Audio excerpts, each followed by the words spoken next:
একটা সিদ্ধান্ত। এই জীবনে একটা সিদ্ধান্তের গুরুত্ব কি হতে পারে তা কখনো ভেবে দেখেছেন?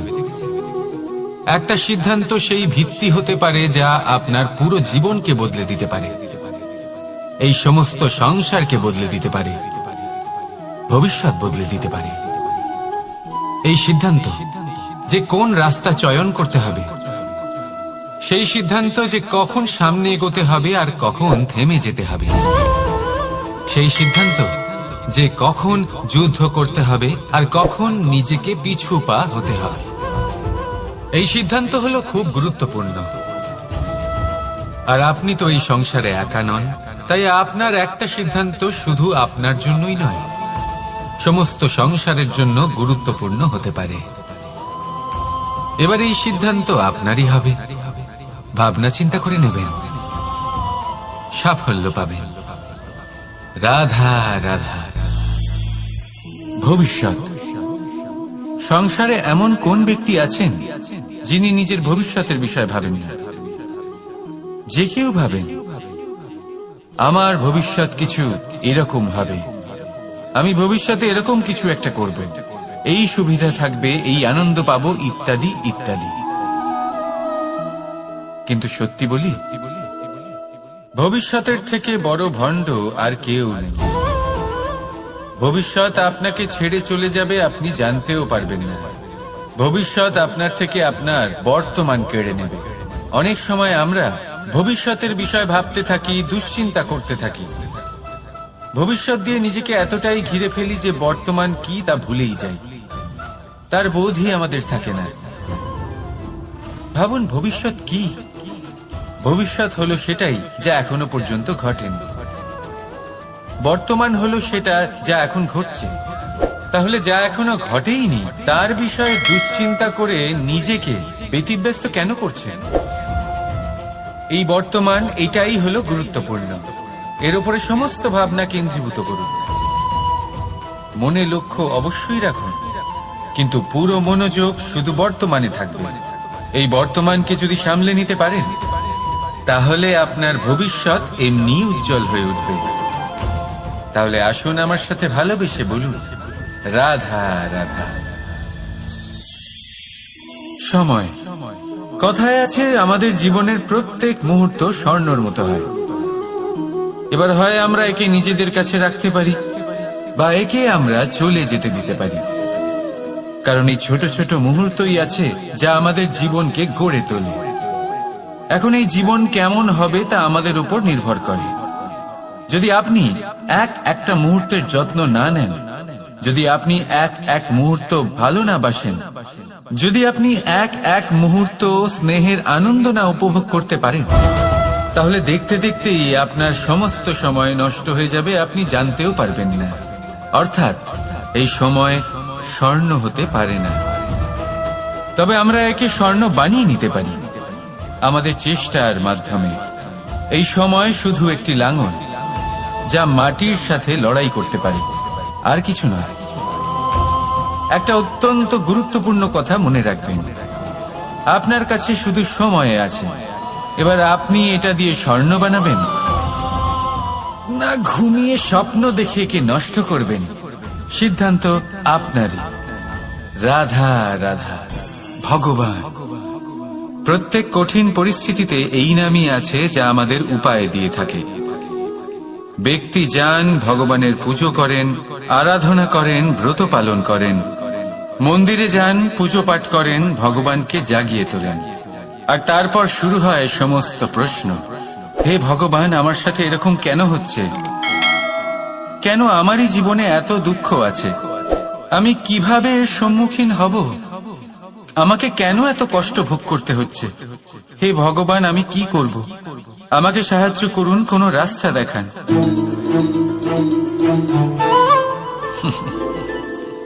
চলুন আমি আপনাকে একটা প্রশ্ন করি। মন্দিরে যাওয়ার চেষ্টা করার আগে আপনি কি জীবনে ততটা চেষ্টা করেছেন যতটা সেই সমস্যাকে দূর করার জন্য দরকার ছিল? দ্বিতীয় প্রশ্ন, ভগবানকে জাগানোর পূর্বে আপনি কি নিজেকে জাগিয়ে তুলেছেন? আপনি কি আলস্য ত্যাগ করছেন? তৃতীয় প্রশ্ন, ভগবানকে জিজ্ঞাসা করার আগে আপনি কি নিজেকে জিজ্ঞাসা করেছেন যে আমি কেন এত অসফল হচ্ছি? যদি না করে থাকেন তাহলে সবার আগে এটা করুন। আপনি সমস্ত প্রশ্নের উত্তর পাবেন, সমস্ত বিপদের পরিত্রাণ পাবেন। অন্য কোথাও নয়, নিজের ভেতরে তাকিয়ে দেখুন। চেষ্টা করুন নিজেকে জাগিয়ে তোলার।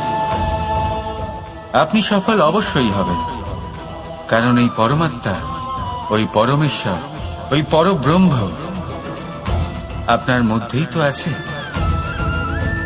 রাধা রাধা। আপনি কখনো জীবনে সূর্যোদয় দেখেছেন? কত প্রশান্তিদায়ক, কত শক্তিদায়ক হয়। মনের মধ্যে যেন একটা নতুন প্রেরণা দান করে, একটা নতুন উৎসাহ। কিন্তু যদি আপনি উঠতে দেরি করেন তাহলে আপনি এই সূর্যোদয় দেখতেই পাবেন না। ঠিক এরকমই হয় আমাদের জীবনেও। সুযোগ সূর্যোদয়ের মতো। যদি আপনি আপনার জীবনে দরকারের চেয়ে বেশি অপেক্ষা করেন এই সুযোগের সদ্ব্যবহার করতে, তাহলে এই সুযোগ আপনার অপেক্ষা। শান্ত। রাধা রাধা। আমরা জীবনে এমন অনেক মানুষকে চিনি যারা অত্যন্ত শক্তিশালী, নিজের পরীক্ষা দিতে কখনো পিছপা হন না, খুব কঠোর হন, আত্মপ্রত্যয়ী হন, কিন্তু তাও তারা সাফল্য পান না। কেন?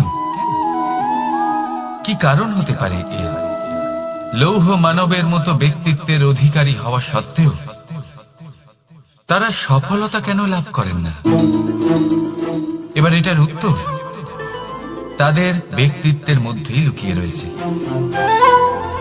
লৌহ মানব, লোহা। আপনি কখনো লোহাকে দেখে থাকবেন, অত্যন্ত শক্তিশালী, অত্যন্ত কঠিন, কিন্তু শুধু তখনই যখন সেটা শান্ত থাকে, শীতল থাকে।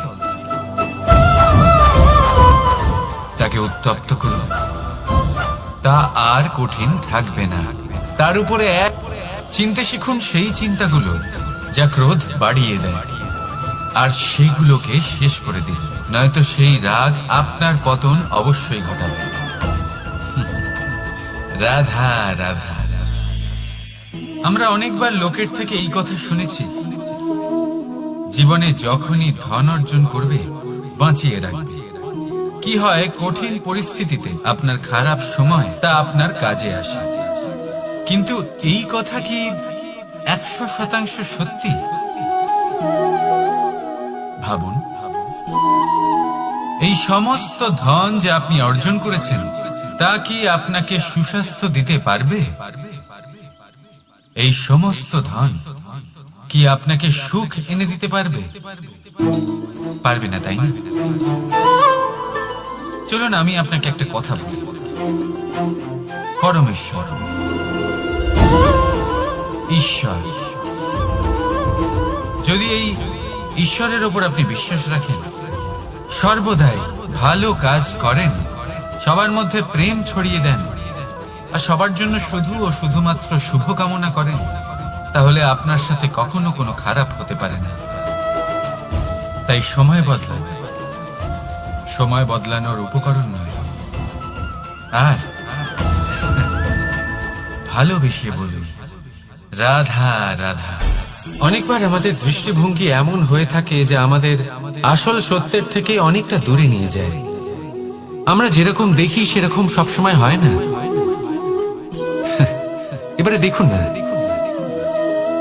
আমরা মানুষেরা, আমাদের ভালো লাগে, আমরা কোথাও গেলাম, আমাদের স্বাগত জানানো হলো, আমাদের প্রশংসা করা হলো, কেউ আমাদের দিকে হাসি মুখে তাকালো, আমাদের ভালোবাসলো, আমাদের ভালো লাগে।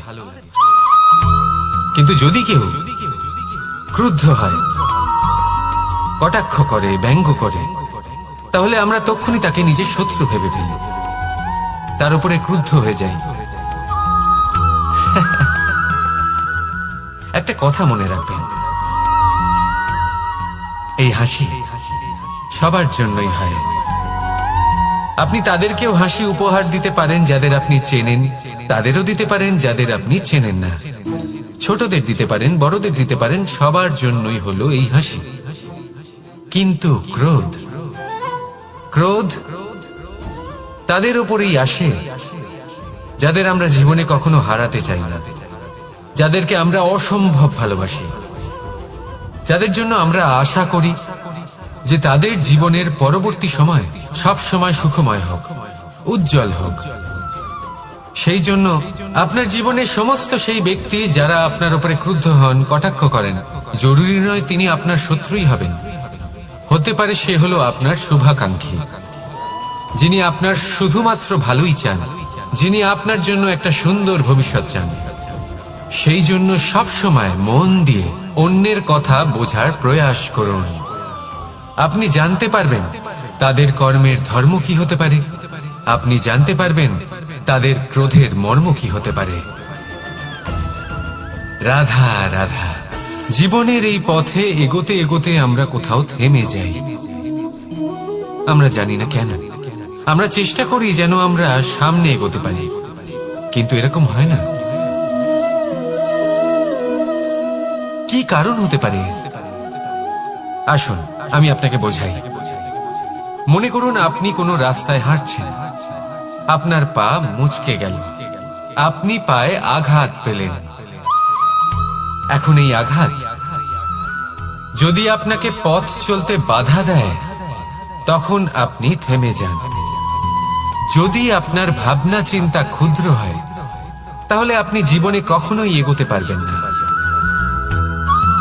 ভেঙে যাওয়া কলম দিয়ে আপনি কখনো চিঠি লিখতে পারবেন না। ঠিক সেইভাবেই যদি আপনার মনে অন্যের জন্য হিংসা থাকে, তাহলে আপনি আপনার নিজের ভাগ্য লিখতেই পারবেন না। কাজের প্রতি আলস্য আপনাকে কখনো ধনী হতে দেবেই না, আর ধনের প্রতি লোভ তা আপনাকে কখনো মহান হতে দেবে না। ছোট একটা কথা, কিন্তু এ হলো অত্যন্ত গুরুত্বপূর্ণ। ভাবনা চিন্তা অবশ্যই করুন, আর বোঝার চেষ্টা করুন সেটা যা আপনি বুঝতে চান। হতে পারে আপনি এমন কোনো পথ খুঁজে পেলেন যার ফলে আপনি কোনো খারাপ পথে যেতে যেতে থেমে গেলেন, বা আপনি এমন কোনো অর্থ খুঁজে পেলেন যা আপনাকে মহান হবার পথে অগ্রসর করে দিল। রাধা রাধা। অহংকার এ হলো ছোট একটা শব্দ, কিন্তু এর প্রভাব অত্যন্ত বৃহৎ হয়ে থাকে। আর সব থেকে বড় সমস্যা হলো মানুষ আজ অব্দি বুঝতেই পারেনি যে এই অহংকারের বাস্তব রূপ কিরকম। কেউ একে গর্বের নাম দেন, কেউ একে আত্মসম্মানের নাম দিয়ে থাকেন, এবং কোথাও একটা এমন সময় চলে আসে যখন সময় এই অহংকারকে ভেঙে খান খান করে দেয়। আর তখন না গর্ব আপনাকে বাঁচাতে পারে, না আপনার আত্মসম্মান। এখন যদি আপনাকে উদাহরণ দিই, তাহলে যেখানে আপনি বসে আছেন সেই ঘরেই ওপরে তাকান, সেই ছাদের দিকে। যদি এই ছাদ অহংকার করতে থাকে যে দেখো আমি তো সব থেকে উঁচু জায়গায় আছি, আমার চেয়ে ওপরে আর কেউ নেই, আমি এই ঘরে থাকা সমস্ত ব্যক্তিকে ছায়া প্রদান করি, যদি এই অহংকার এসে যায় তাহলে কি? একবার ভেবে দেখুন, যদি পরের দিন তার উপর আরো একটা তলা বানিয়ে দেওয়া হয় তাহলে কি? এই ছাদ যার নিজের উঁচু হবার অহংকার ছিল, যে সব থেকে ওপরে ছিল, সে এবার পায়ের তলায় চলে এসছে। এটাই হয়ে থাকে। মনে কখনোই অহংকার পোষণ করবেন না। যদি মনের মধ্যে কিছু রাখতে চান, তাহলে প্রেমের ভাব রাখুন, স্নেহ রাখুন। এই অহংকারকে আপনি যা ইচ্ছে নাম দিন, গর্ব হোক, আত্মসম্মান হোক, এর দ্বারা আপনার কোনোভাবেই কোনো লাভ হবে না। তাহলে এই অহংকারকে ত্যাগ করুন, আর আমার সাথে ভালোবেসে বলুন রাধা রাধা। মানুষের জীবনে দুই ধরনের আবেগ থাকে যা চিরকাল তার সাথে বসবাস করে। প্রথম, স্বপ্ন। দ্বিতীয়, অজুহাত। মানুষ হাজার হাজার স্বপ্ন দেখতে পারে। আমাকে এই কাজ করতে হবে, আমাকে ওখানে ঘুরতে যেতে হবে, আমায় জীবনে এই অসম্ভব কাজ বাস্তবায়িত করে দেখাতে হবে, আদি ইত্যাদি। এবার ঠিক যেমন স্বপ্ন দেখেন সেইভাবে অজুহাতও খুঁজে নিয়ে আসেন। আমি এই স্বপ্ন পূরণ করতে পারলাম না, কারণ আমাকে কেউ সাহায্যই করলো না, কারণ আমি দুর্বল হয়ে পড়েছিলাম, কারণ আমার কাছে সময়ই ছিল না, আদি ইত্যাদি। এবার সাফল্য এবং অসফলতার মাঝখানে এই ধরনের সংঘর্ষ হতে থাকে। সাফল্য তখন লাভ করা সম্ভব যখন আপনার স্বপ্ন আপনার অজুহাতের থেকে অনেক বড় হয়, আর অসফলতা তখন পাবেন যখন আপনার অজুহাত আপনার স্বপ্নের থেকে অনেক বড় হয়। আপনি যদি সাফল্য লাভ করতে চান তাহলে চেষ্টা করতে থাকুন, পরিশ্রম করুন। যদি অসফল হন তাহলে ভয়ভীত হওয়ার কোনো প্রয়োজন নেই। নিজের ভুল বুঝুন, তাকে শুধরে নিন, আবার চেষ্টা করুন। কিন্তু যদি নিজের জীবনে অজুহাত নিয়ে আসেন তখন স্বপ্ন কখনো পূরণ হবে না। আসুন আমার সাথে ভালোবেসে বলুন, রাধা রাধা। এই সংসারের সব থেকে কঠোর ধাতুর মধ্যে একটি হলো লোহা। লোহা দিয়ে আমরা অনেক অস্ত্র শস্ত্র লাভ করি, অনেক বস্তুও লাভ করি। এবার এই লোহাকে কাটার জন্য, একে কোনো আকার দেওয়ার জন্য কি প্রয়োগ করতে হয়? লোহা। এবার এই কথাটা আমরা সকলেই জানি যে লোহার দ্বারাই লোহাকে কাটতে হয়। এবার এই কথা আমি আপনাকে কেন বলছি? এরপরে খুব বড় একটা প্রশ্ন আসে যা খুব বড় শিক্ষা দিয়ে যায়। এটা কেন হয় যে আমরা একটা লোহা দিয়ে একটা লোহাতে আঘাত করছি, কিন্তু যে লোহা দ্বারা আঘাত করছি তার আকার বদলাচ্ছে না, যার উপর প্রহার করছি তার আকার বদলাচ্ছে? এতে পার্থক্যটা কোথায়? পার্থক্য হলো তাপমাত্রার। দেখুন, যে লোহাকে আমরা কাটতে চাই তার তাপমাত্রা বাড়াতে হয়, তাকে গরম করতে হয়। আর যে লোহা দ্বারা আমরা আঘাত করতে চলেছি সেই লোহা আমাদের ঠান্ডা রাখতে হয়। অর্থাৎ ঠান্ডা লোহা গরম লোহাকে কেটে দেয়। এবার এই শিক্ষা কি আমাদের জীবনে যথেষ্ট নয়?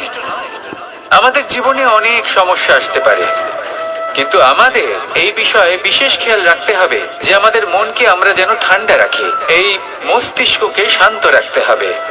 যদি আমরা ক্রোধ বা ঈর্ষার আগুনে জ্বলতে থাকি, বিদ্বেষের আগুনে জ্বলতে থাকি, তাহলে আমরাও সেই লোহার মতোই হয়ে যাব যার তাপমাত্রা অত্যন্ত বেশি। তখন যে কেউ এসে আমাদের বিচ্ছিন্ন করে চলে যাবে। মনে রাখবেন, যিনি যত বেশি স্থির বুদ্ধির অধিকারী, যিনি হলেন সব থেকে বেশি শান্ত, তিনি হলেন সব থেকে বেশি বলশালী। তাহলে শান্ত থাকুন আর আমার সাথে ভালোবেসে বলুন, রাধা রাধা। মানুষের দুটো রূপ রয়েছে। এক, আমাদের এই মুখ যা শুধুই চোখে দেখা যায়, আর দ্বিতীয় আমাদের এই মন যা শুধুমাত্র অন্তরাত্মা দ্বারা দেখা যায়। এবার আমাদের এই মুখ তা ঈশ্বর সকলকেই আগে থেকেই প্রদান করেছেন, কিন্তু এই মন কেমন হবে তা আমাদের জীবনের অনুভূতি এবং আমাদের জীবনের লক্ষ্য এগুলি সুনিশ্চিত করে। অর্থাৎ নেত্র দিয়ে দেখা যায় আমাদের এই মুখ, তা শুধুই এই কারণে প্রয়োজন যাতে সংসার আমাদের দেখতে পায়, আমাদের চিনতে পারে। কিন্তু যদি এই সংসারে আপনি প্রকৃত অর্থে মান সম্মান লাভ করতে চান, তাহলে নিজের অন্তরাত্মাকে আপনাকে বিকশিত করতেই হবে। দেখুন, কথায় আছে এই যে অসুর, তা শারীরিকভাবে উপস্থিত নয়, তা মনের মধ্যে থাকে। যদি এই মন থেকে অসুরকে বের করে দেওয়া যায় তাহলে শরীরে তা উপস্থিত থাকবেই না। তাই মনকে শুদ্ধ করুন আর আমার সাথে ভালোবেসে বলুন, রাধা রাধা। পরিশ্রম। এই শব্দগুলি শুনতে হয়তো ছোট মনে হয়, কিন্তু এর মূল্য অনেকটাই অধিক। এবার প্রয়াসও কিন্তু দুই ধরনের হয়। একটা প্রয়াস তাই যা আমরা নিজের মন থেকে, অন্তর থেকে সমগ্র শক্তি দিয়ে করার চেষ্টা করি। এবারে এই প্রয়াস প্রচেষ্টার নামান্তর। কিছু প্রয়াস এমন হয় যেমন দ্রুত ক্রীড়া খেলা। মানুষ বলেন, আজ একটু প্রয়াস করি একটু দ্রুত ক্রীড়া খেলেই দেখি, যদি বিজয়ী হই তবে ভালো ব্যাপার, যদি না হই তবে আর কখনো খেলবো না। এটাও কিন্তু প্রয়াস, কিন্তু এই প্রয়াস পরিশ্রম নয়। পাণ্ডবদের দেখুন, ওনারা যখন পরিশ্রম করেছিলেন তখন খাণ্ডবপ্রস্থকেও ইন্দ্রপ্রস্থ বানিয়েছিলেন।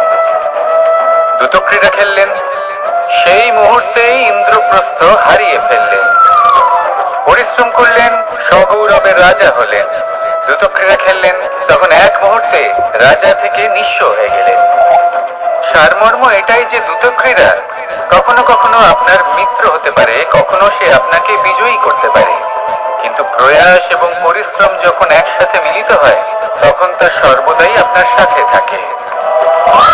প্রয়াস করতে থাকুন, পরিশ্রম করতে থাকুন, আর আমার সাথে ভালোবেসে বলুন, রাধা রাধা। কখনো কোনো চাতককে দেখেছেন?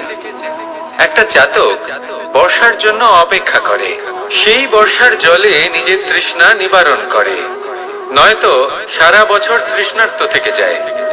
ও আকাশের দিকে তাকিয়ে থাকে আর অপেক্ষা করে যে কবে বর্ষা হবে আর কবে আমি আমার তৃষ্ণা নিবারণ করব। সেখানে অন্যদিকে একটি কাক বা একটা পায়রা, এরা কি করে? যেখানে জল পায় পান করে নেয়, যেখানে খাবার পায় খেয়ে নেয়, আত্মীয় স্বজন বন্ধু বান্ধব যাকেই পায় তার সাথে সময় কাটায়, খাবার খায় আর চলে যায়। এবার এদের মধ্যে মিল কোথায়, পার্থক্য কোথায়? দুজনের কাছেই ডানা রয়েছে, দুজনেই উড়তে পারে। এই আকাশ হলো ওদের, খাবারের দানা ওদের। পার্থক্য হলো তাদের অভিলাষায়, পার্থক্য হলো তাদের আকাঙ্ক্ষায়, পার্থক্য জীবন যাপনের ধরনের। এবার যত বেশি আকাঙ্ক্ষা থাকবে, যত দামি জীবন যাপন করার ইচ্ছে থাকবে, তত বেশি কষ্ট আপনাকে সহ্য করতে হবে। আবার অন্যদিকে জীবন যত সরল হবে, জীবন যাপন যত সরল হবে, সমস্যা ততটাই কম হবে। তাই সবসময় চেষ্টা করবেন আপনার মানসিকতা এবং আপনার জীবন যেন সরল হয়। ভালোবাসতে থাকুন, যদি কেউ আপনাকে ভালোবাসে তাকেও আপনি ভালোবাসা ফিরিয়ে দিন। তাদের সাথে কথা বলুন, কিছু তাদের কথা শুনুন, কিছু নিজের কথা বলুন, দেখবেন সকল তাপ উত্তাপ দূর হয়ে গেছে। এটাই তো হলো জীবনের সারমর্ম। তাই প্রেমে থাকুন, ভালোবাসুন, আর ভালোবেসে আমার সাথে বলুন, রাধা রাধা। একবার একজন সাধক ওনার শিষ্যদের একটা কাজ দিলেন, একটা দুর্লভ জড়িবুটি নিয়ে আসতে বললেন। এতটাও কঠিন কাজ সেটা ছিল না, কারণ সকল শিষ্য জানতেন যে এই দুর্লভ জড়িবুটি কোথায় পাওয়া যায়। পর্বতের শিখরে। কঠিন কাজ কোনটা?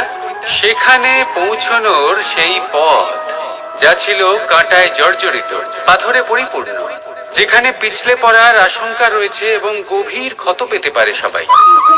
এবার বেশ কয়েকজন শিষ্য গেলেন, তার মধ্যে কয়েকজনই সেই জড়িবুটি নিয়ে আসতে পারলেন।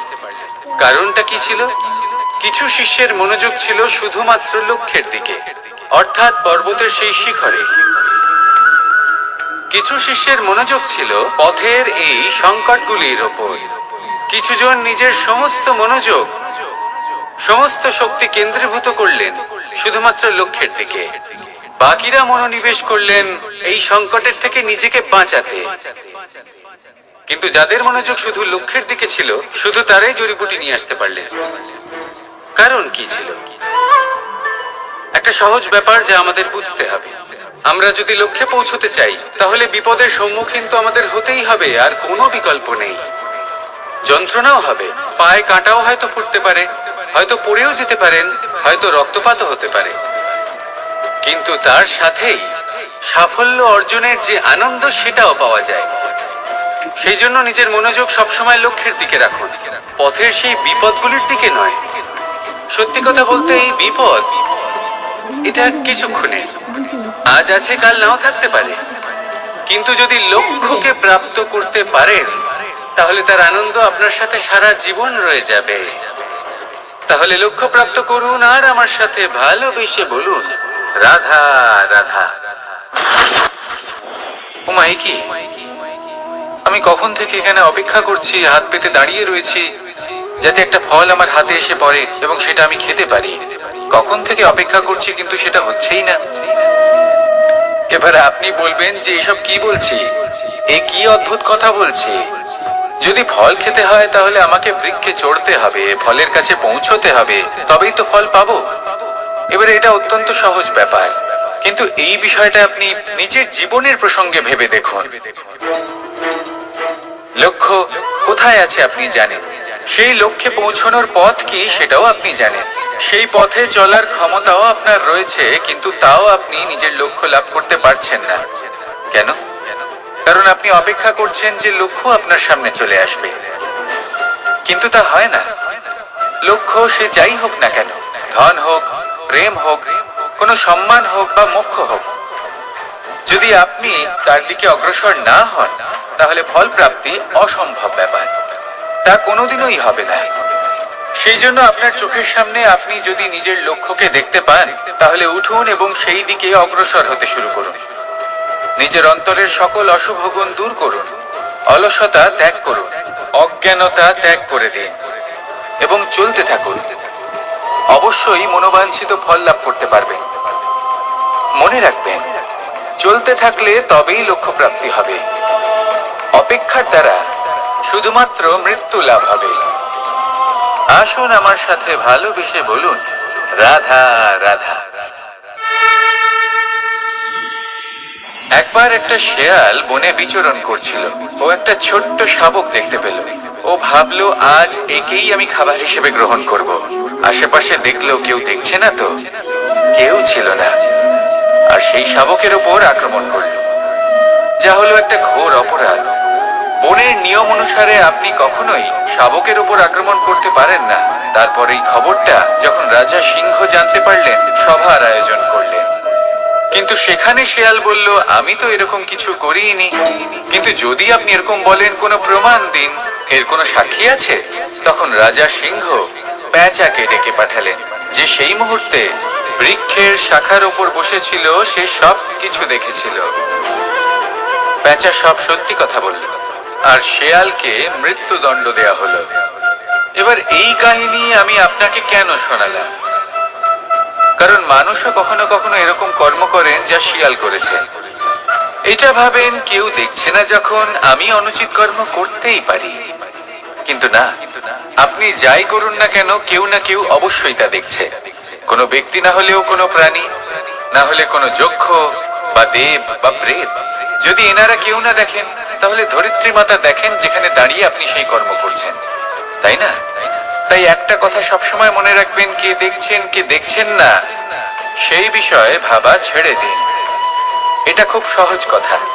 আপনি যদি উচিত কর্ম করেন, উচিত ফল পাবেন। যদি অনুচিত কর্ম করেন, তাহলে আপনি অনুচিত ফল অবশ্যই পাবেন। সেই জন্য উচিত পথে চলতে থাকুন, উচিত কর্ম করতে থাকুন, আর আমার সাথে ভালোবেসে বলুন, রাধা রাধা। আমি অনেক সংখ্যক মানুষকে দেখেছি, তাদের কাছে অত্যাধিক জ্ঞান আছে, শিল্প আছে, ধন আছে, কীর্তি আছে, কিন্তু তারা এই সব কিছু নিজেদের কাছেই রাখেন, এই সমাজে বিতরণ করেন না। কারণ হলো ভয়। ওনাদের মনে হয় যে যদি আমি এই সব কিছু সমাজে বিতরণ করি, তাহলে সমাজ আমার শিল্প হোক, ধন হোক, জ্ঞান হোক, কীর্তি হোক, সবকিছু চুরি করে নিয়ে যাবে, আর তার বদলে আমি কিছুই পাবো না। এটা কিন্তু সত্য নয়। সত্য হলো এটাই যে যদি আপনি নিজেকে এই সংসারের প্রতি সমর্পিত করেন, তাহলে এই সংসার আপনার প্রতিও সমর্পিত থাকবে। আপনি শুধু ধন, জ্ঞান, কীর্তি, সম্মান পাবেন তাই নয়, বরং এই সমাজ আপনাকে নিজের চোখে হারাবে, মনের মধ্যে স্থান দেবে। তাই এই ভয় ত্যাগ করে দেখুন কিভাবে এই সমাজ আপনাকে প্রেম সমর্পণ করে। আসুন আমার সাথে ভালোবেসে বলুন, রাধা রাধা। সেই কখন থেকে এই পুস্তকটিকে দেখছি, কিন্তু এর থেকে আমি কোনো জ্ঞান লাভ করতেই পারছি না। এবার আপনি বলবেন যে আজ কেমন বিচিত্র কথা বলছি আমি। যদি এই পুস্তক থেকে আমাকে জ্ঞান লাভ করতে হয়, তাহলে শুধুই তাকিয়ে থাকলে হবে না। আমাকে এই পুস্তককে খুলতে হবে, পড়তে হবে, তাকে বুঝতে হবে, তবেই তো জ্ঞান প্রাপ্তি হবে। বড়ই সহজ একটা ব্যাপার, কিন্তু একে যাপন করা অত্যন্ত কঠিন, তাই না? আপনি নিজেকেই দেখে নিন। আপনার কাছে অনেক জ্ঞান রয়েছে।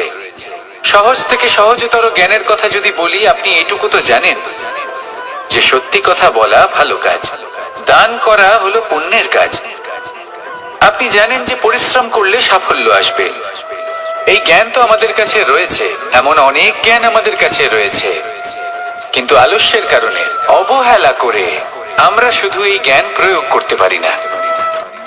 সেই জ্ঞান যাপন করা শুরু করুন, জীবনে প্রয়োগ করতে শুরু করুন। এই মন প্রত্যেকটি মুহূর্তে প্রসন্ন থাকবে, আর লক্ষ্যপ্রাপ্ত করে এই মন বলবে, রাধা রাধা।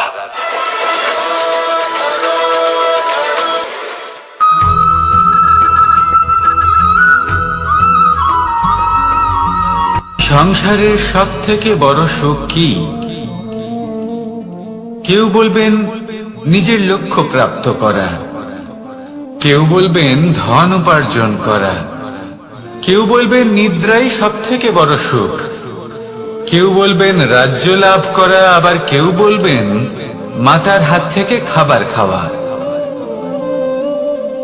আদি ইত্যাদি। কিন্তু যদি সত্যি কথা বলি, এই সংসারের সব থেকে বড় সুখ হলো সেবা করা। কখনো কাউকে সেবা করে দেখুন। এই সেবা দ্বারা অন্য কোনো মানুষের আশীর্বাদ লাভ করাতেই সুখ রয়েছে। আপনার সেবা ভাব দ্বারা যখন কোনো মানুষ নিজের অন্তরাত্মা থেকে আপনাকে আশীর্বাদ করে, তার থেকে বড় সুখ আর কিছুই নেই। কারণ প্রত্যেক মানুষের মধ্যে ঈশ্বর বাস করেন।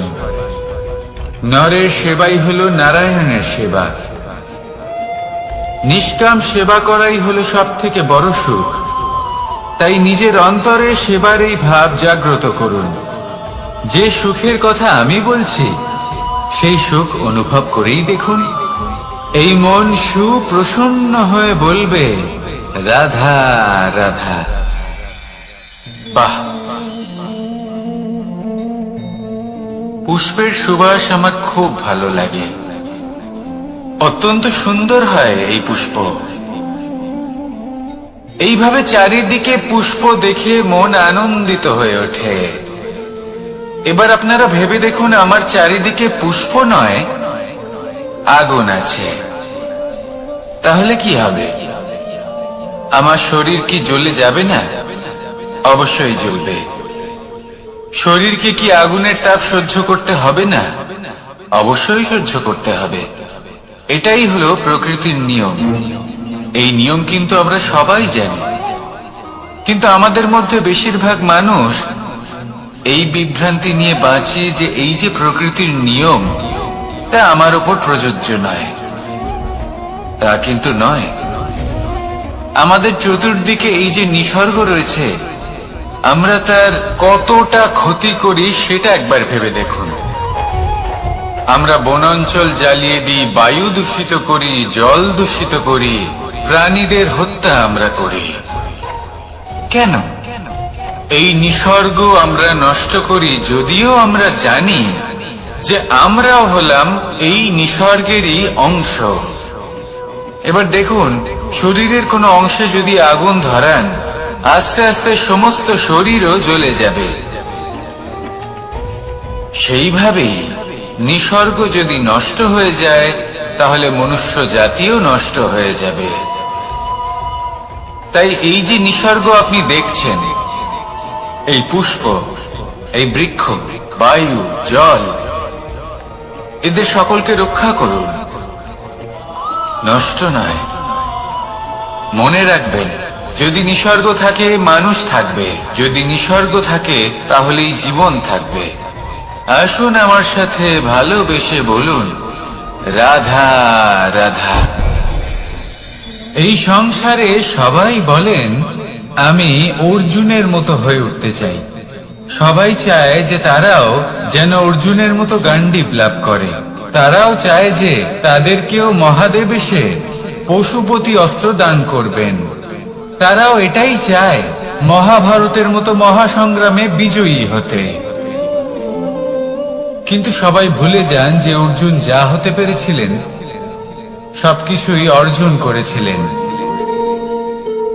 যদি আপনিও অর্জুনের মতো গান্ডীব লাভ করতে চান, তবে আপনাকেও তার মতোই শ্রেষ্ঠ কাঠ নির্বাচন করতে হবে। সেই কর্ম আপনাকেই করতে হবে। তার প্রত্যঞ্চা যাতে তীব্র হয়, তার জন্য আপনাকে সর্বশ্রেষ্ঠ দড়ি খুঁজে বের করতে হবে। আপনার বাণ যাতে ঘাতক হয়, সেই জন্য আপনাকে নতুন নতুন ধাতু খুঁজে বের করতে হবে। সেই শিক্ষা আপনাকে লাভ করতে হবে, তবেই আপনার ইচ্ছে পূর্ণ হবে।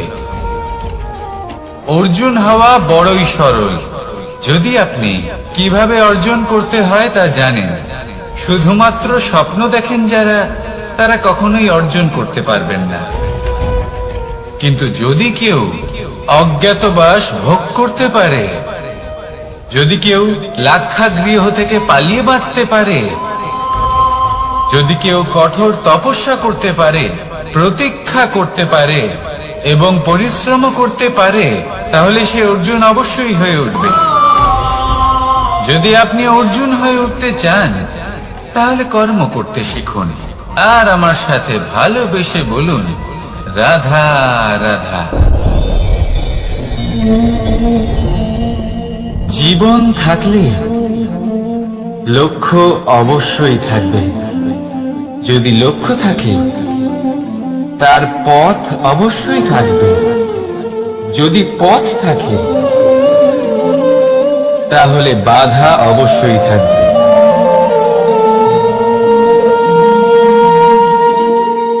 আর এর উপরেই নির্ভর করে যে আমরা জীবনে সফল হব না অসফল, পুরস্কারের ভাগীদার হব নাকি তিরস্কারের। মনে করুন আপনাকে একটা কাজ করতে হবে, আপনাকে পর্বত আরোহণ করতে হবে, আর সেই পথের ঢাল আপনাকে একাধিকবার ফেলে দেবে। পাথর আপনাকে একাধিকবার আহত করবে। এই অবস্থায় কি করবে? সাধারণ মানুষ বেছে নেয় প্রতিশোধ। সেই পর্বতকে নষ্ট করে দেওয়ার চিন্তা ভাবনা করে, তার ভিতকে নড়িয়ে দেওয়ার কথা ভাবে সেই মানুষ। কিন্তু পর্বতকে তো কেউ নষ্ট করতে পারেনি।